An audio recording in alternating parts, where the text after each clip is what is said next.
Hello everybody, Sifter again, and today I'm gonna do a tier list video on the loop hero cards. Obviously, not everybody has the same opinions as me, so if you disagree, or even if you agree, comment down below your remarks or what you think I hit or missed. Maybe you have a completely different playstyle than me and are using other cards.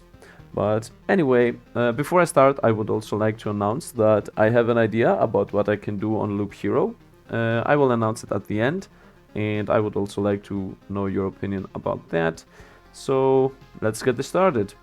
I have here the classic 4 tiers, S, A, B, C, and then the trash tier obviously, and I also put in a tier about cards that are good in a very specific run or plan you can do, but otherwise they're pretty much useless outside of that. So let's start out with the golden cards, and I will go by order of where you can place them. First of all, Maze of Memories. I think it's a really good card, but it's definitely good going to the good in niche runs, otherwise it's trash. Because if you do not want to summon the boss right away, it's trash. So it does one specific thing, which is summoning the boss. You can use it to either farm or, I guess, just go through the boss earlier because you want to fight an easier boss, but this has the upside and the downside of you being fed or not with items. So if you have a lot of supply, Maze of Memories becomes very good. If you have not a lot of supply, fighting the boss right away with no items might not be a good idea. So it's very good when you want to summon the boss instantly, otherwise it's trash. Zero Milestone, it's straight up trash. Reason being because it gives up to, I think, 12%, maybe 11, even if it gives 15%, worse stats to the enemies that are near it. Otherwise, it does the opposite and gives 10, 11, 12, 15% more damage and stats to the enemies that are far away from it. So it's pretty much a no-win, no-lose scenario. The only case that you could say that this is good is either one, you place it on the opposite side of your camp, and then near your camp you have the archers to help you out, but you have to be very late game to do this. So, you know, you don't need the zero milestone at that point.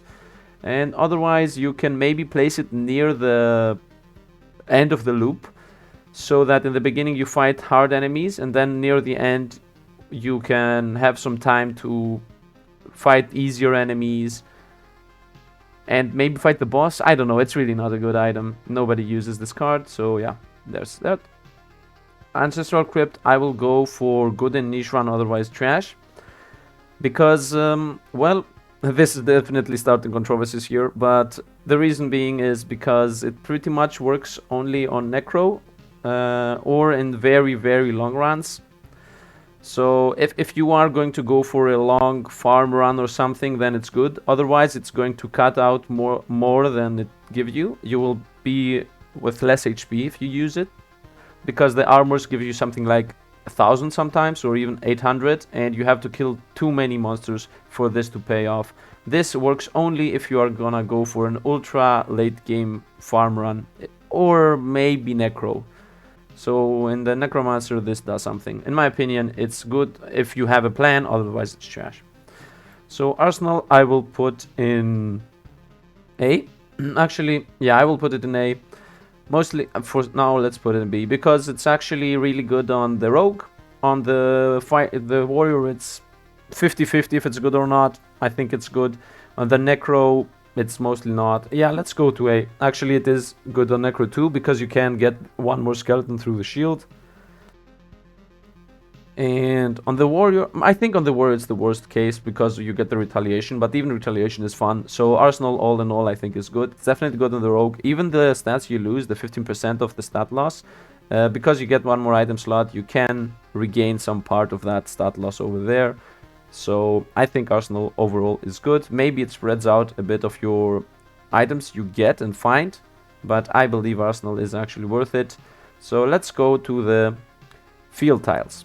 Cemetery, it's between B and A, so I will say I will say A, because we are talking here about the tiles you can place on the road, and there aren't really good tiles, you will see in a bit. Cemeteries with the skeletons, you can spec into having high magic damage to destroy them, And otherwise it's a bit dangerous for the archers, but they drop a bunch of good items, so maybe B. Maybe high B. Groves, I will say it's an A, because the wolves are pretty easy in the first loops, and otherwise what else are you gonna go for the main road cards? So Grove, I guess, is going to be A. Although the wolves are a bit hard, if you don't spam groves everywhere, then the wolves will split up and make the fights easier. So if you have like 5 groves or 10 instead of 30, then you will have one wolf fight in the one fight, then another rat wolf on another fight, so it will not stack up and have every single fight be with 4 wolves. And it's pretty much the only tile that does it, so you do not risk the getting destroyed by 4 wolves or something. Although they need always to get hit by 3 or 4 times to get destroyed because of the passive after Act 3. Still, the card is good, and especially in the early game it's the best card, so I'm putting it at A. Overall, good card. Village, another controversy here. I will say C, because the downside is too high, too steep. You can circumvent it, but the downside of spawning bandits, it's very bad, and sometimes if you get a bad elite, you can like kill yourself. It's very good early game where the bandits are not really strong, but otherwise I think it's a very dangerous card to use after like Act 4. Definitely not a good card in my opinion. Too many downsides from the spawning bandits and using all your oblivions on them. Wheat fields, I will go good initiate, otherwise trash. Just a heads up here, this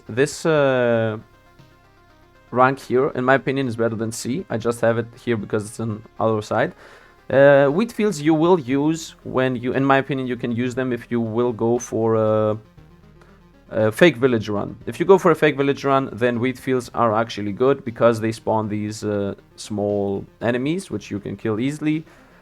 And otherwise it's definitely not good because it spawns a hard enemy which attacks you. The scarecrow definitely destroys the necromancer, so there's even another downside on that. And the healing it provides with the villages, it's really bad. And because you can only pick the wheat fields if you have already the villages in your setup, I think it's not really a good card. For that reason, even more worse. Swamps, another controversy here. I will say B. I think the word controversy is...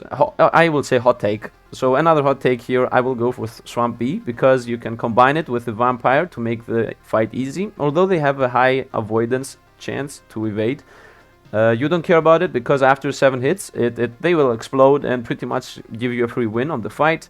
The Swamp on itself might be dangerous because you cannot heal, but if you have swamps in your deck, you will watch out for the effect of the swamp. And of course, you will not place 20 swamps on the road.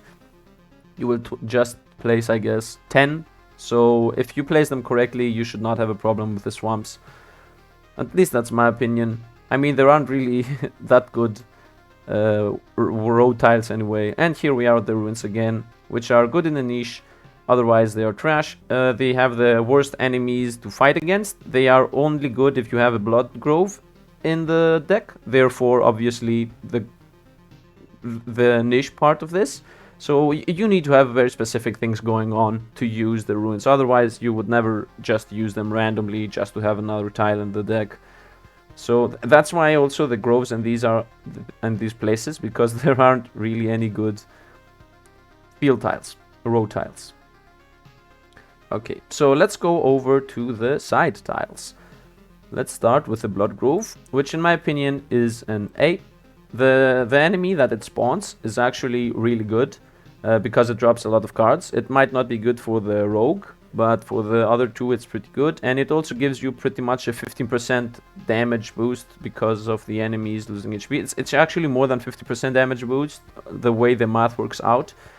So it's a pretty good card, and even if you make it a Hungry Grove, it still is 20% damage. It also helps you on the bosses. It's overall a good card in my opinion. Although I'm not really using it because I'm already too powerful with supplies, but overall it's a good card. And the enemy it spawns, the Blood Golem, is nice for good equipment.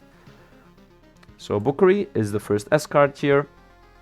In my opinion, definitely one of the best cards to recycle trash cards and to be able to spawn the books. The books are a pretty easy enemy that later on even attacks its own allies, and it does magic damage, so you can even reflect the damage it does with mirrors. It's a really good card in my opinion.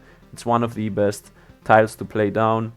Recycling your cards and getting even more cards from the books were really good here. No questions asked about that.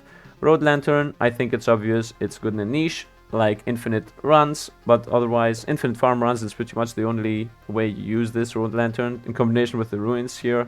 Otherwise, I think having less enemies in the fight is really not that useful.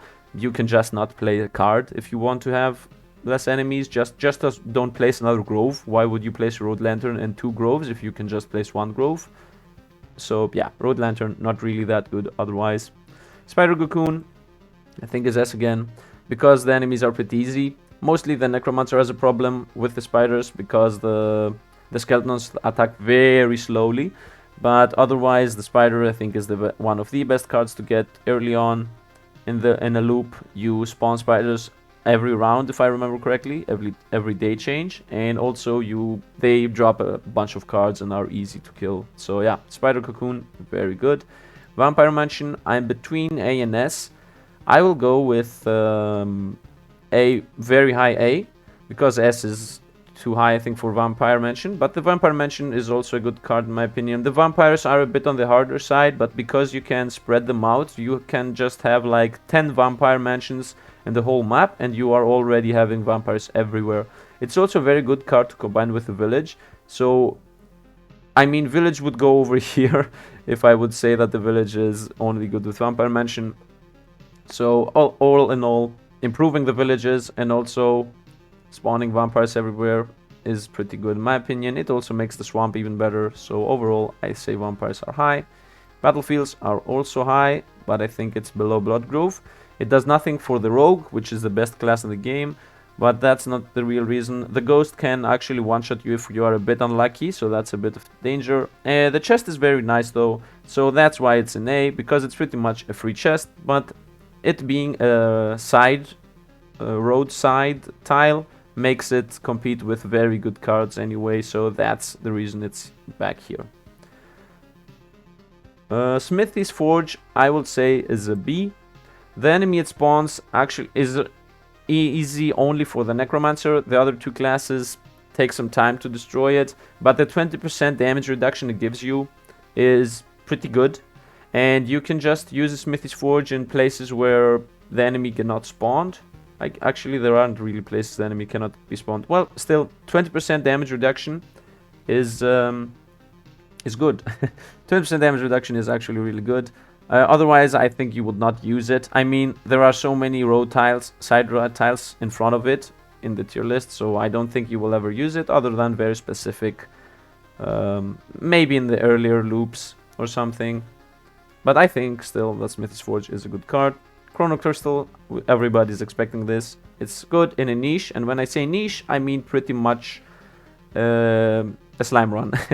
This card is only good in a slime run, or the other way you can use this card is to play fewer cards of the rest. Like, you play 5 groves instead of 10, and then like some Chrono Crystals. I don't know, Chrono Crystals aren't really that good. Maybe they're good with the meadow, but otherwise, nah, only in a niche, and the niche would be, you know, slime runs or something along those lines. Outpost, I think, is a high C. Reason being is you will use this pretty much only on the rogue and on the boss fights. I mean, maybe in a farm run. I don't think the outpost is really good. You losing the cards is really bad. And yeah, I mean, you can use this pretty much only on the boss fights, just to have an easier boss fight going on for you. Maybe low B, just for the support, to have a backline. I will see in the end, maybe I will rearrange some things, but the outpost should be high C, in my opinion. Not really that useful, other than in the very beginning where you need some kind of support to keep you alive. So, let's go on here. Rocks. I believe rocks are, let's say C for now. Actually, they're not that bad. Let's go for low B. Max HP is pretty good in the early game. The goblins spawned are not really that good. We have went over to the... Yeah, we are We are at the land tiles, I think, what they're called. Land side? Well, anyway, landscape. We are at the landscape tiles now. So, yeah, rock. My opinion, max health is good. The goblins is really not that good. Maybe if you're really strong. Yeah, doesn't give you more than that. It spawns the harpies, which are pretty hard enemies in later acts. And you won't need max HP on later acts either, so it stays in B just because you will use it in the early game a lot, but otherwise it falls off really quickly for other landscape tiles. Forests, S, no questions asked. Super S, even better than spiders for sure. I would argue it's better than bookeries, but forests, because it has forests and thickets, and you won't use the forests almost never, and the thickets are good. So they are behind bookery because the forests are not really that useful. But yeah, forest really good. Attack speed is a really important stat, and it spawns also the fake village, which with the necro is a pretty nice card. With the others you will most likely delete it, but still it's a very good card for the attack speed it gives. River is another S. This one is definitely better than the bookeries though. River is the best card in the game in my opinion, because you can multiply the stats of the forests, or even with the deserts it makes another combo for the oasis to remove attack speed from the enemies. It also can spawn enemies, like I have showed in the last vids, so in the last runs I did. So with the reeds you can spawn the fishermen, which are also very easy to fight against. Overall it's a very good card and a very fun card as well. So next up are the deserts, which I will go S again. Most of these cards are S because, you know, they're good. Deserts are going for an S. You will play dunes mostly, not deserts. But yeah, they're strong because they amplify your damage by a lot. 50% less enemy HP is going to mean pretty much double damage. So it's not a 50% damage amplification, it's a 100% damage amplification. Therefore, and the more you reduce the enemy max HP, the more the damage amplification is happening. So at 99% less enemy HP, the damage amplification is at very high numbers because you're one-shotting everything. So overall, the dunes and the deserts are actually one of the best cards in the game. The only thing that you need to actually be able to use them is, I guess, a bit of supply to be able to survive the HP you yourself get reduced from. Meadows, C. I don't know, there's no questions about this. Meadows are only good in the very, very beginning where you need some healing, otherwise they're pretty much useless. That's my take on them. Suburbs, I will say high A. Although people see me use it all the time and meme about the suburbs, the reason it's in high A is because XP is actually really good and leveling up and getting traits is actually really good. But otherwise, you don't really need it. I mean, there are some traits you want on the warrior, which are really important, so you could take suburbs. You definitely need... I would say there are an S for necromancer, but an A for the others. So necromancer definitely needs the levels. A side note here, anybody new to the channel, I know it's called suburbs.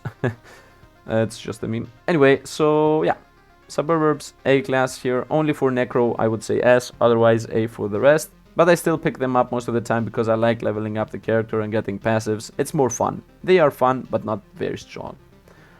Oblivion, S, right behind River here. It's the best card in the game, in my opinion. I say in my opinion a lot.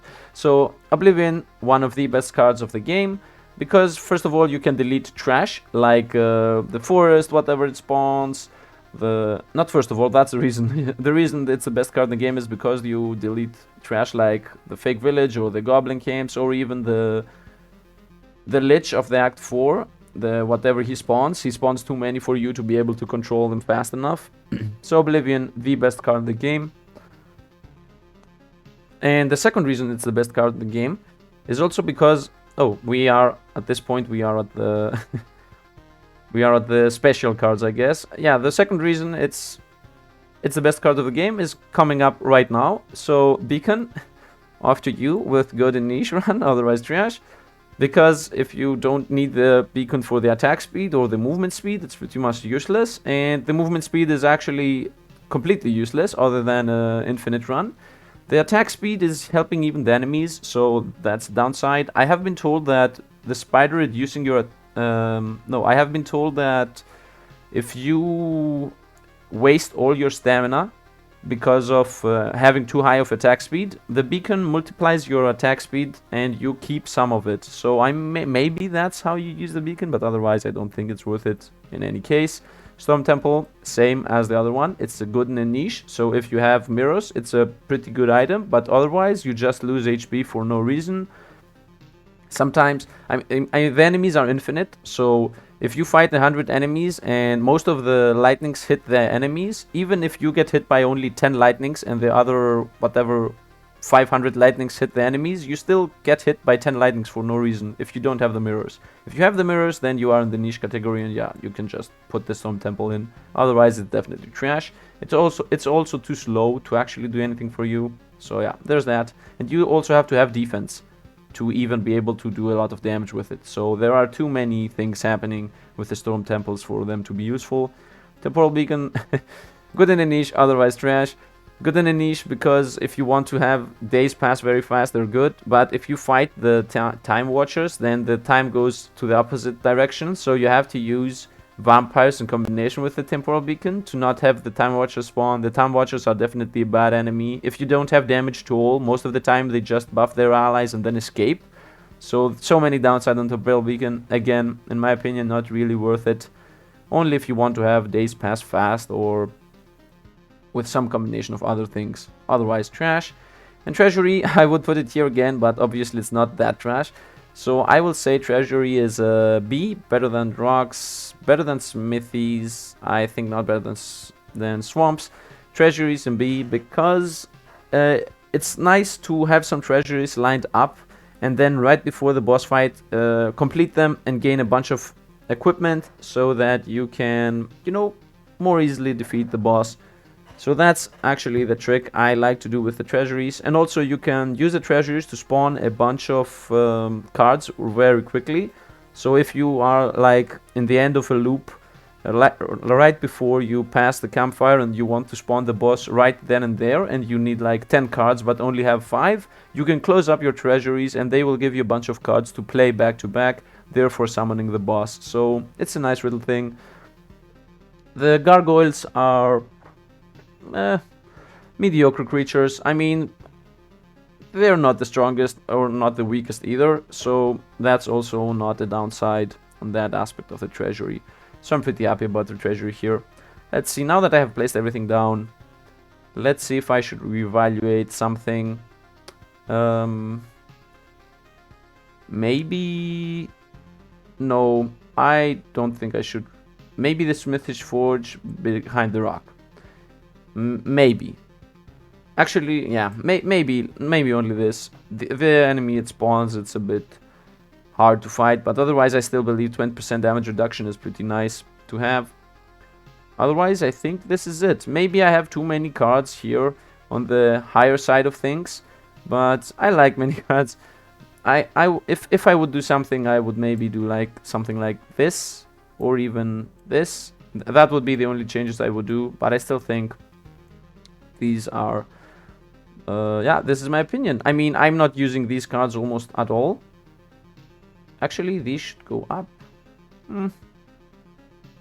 Well, I'm sure somebody will correct me about what I'm doing wrong and what not. Yeah, definitely comment down below whatever you think is wrong. Most of this list, I think only the S part of this list feels okay, and the A. So these two lists I feel are good because I'm using these cards very often, other than the Blood Grove and the Battlefield, which I never use, but I know that they are good cards, therefore they are at A.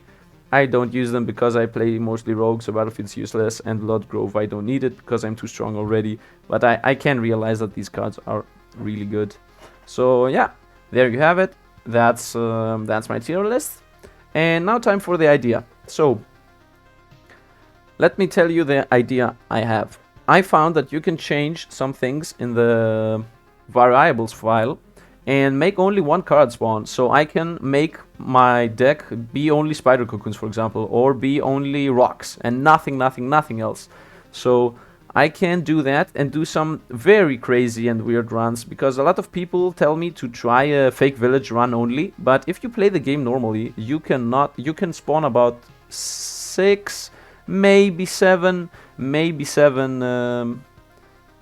what are they called? Fake village? No, I'm wrong. My mistake, my bad, sorry. You could spawn about 12 fake villages, maybe 15 fake villages. If you fill all the map with forests, you have about 15 fake villages. But if I make it that you can only play forests and oblivions and nothing else, then I can spawn the whole map. So that's my idea, to do something like that. Maybe even only bookeries, only spider cocoons, only whatever. Smithy's forges, only Smithy's forges. You cannot do only Smithy's forges that easily, but I could try it. So that's my idea. I will do 1 or 2 runs, and if I see that nobody likes it as an idea, then I will stop it. But maybe even more than 2 runs, I will see. But yeah, there's my idea of what I will be doing. It will be a solo run by changing the files. I can do it without changing the files, but it might be a bit harder to pull off for weird cards. Like treasury, I want to try an only treasury run. So I want to play like 20 treasuries and then fill them up with, I don't know, meadows, who I don't think are good. And then see only gargoyle spawn. You cannot do an only treasuries run without changing the INI files. In my opinion, it definitely will not work. So yeah, there's my idea. There's that. And with that, we are at the end of this video. Comment down below whatever you think I have missed here. As you see, a lot of things are niche, otherwise trash. And then the other side is very good. That's the thing with this game. In my opinion, too many. These cards are never used. These cards are used when you need them, and then there are just the good cards you have to use. It would be nicer if everything was like in SNA, but yeah, can't do it. Hopefully a patch will change this up. So yeah, this time I'm done though with the tier list. So yeah, that's it. Thank you, Barabolax, for being the toppest of the toppest Patreon. If you would also like, if for somebody else would also like to support me, there will be a link in the description for the Patreon. Otherwise, come join the Discord to tell me in person why you didn't like the tier list, or if you would like to speak to me. Otherwise, Discord is pretty much the easiest way to communicate with me, but still, drop a comment down below about what you disagree with and agree with on this video. And also drop a like if you like this and you also like the idea I have. Oh, I would also like to hear about that, if you like the idea of only treasury run or only weird runs. So yeah, comment down on that also. Otherwise, I think we are done here. Yeah, we are. So, thanks for watching, and see you guys around.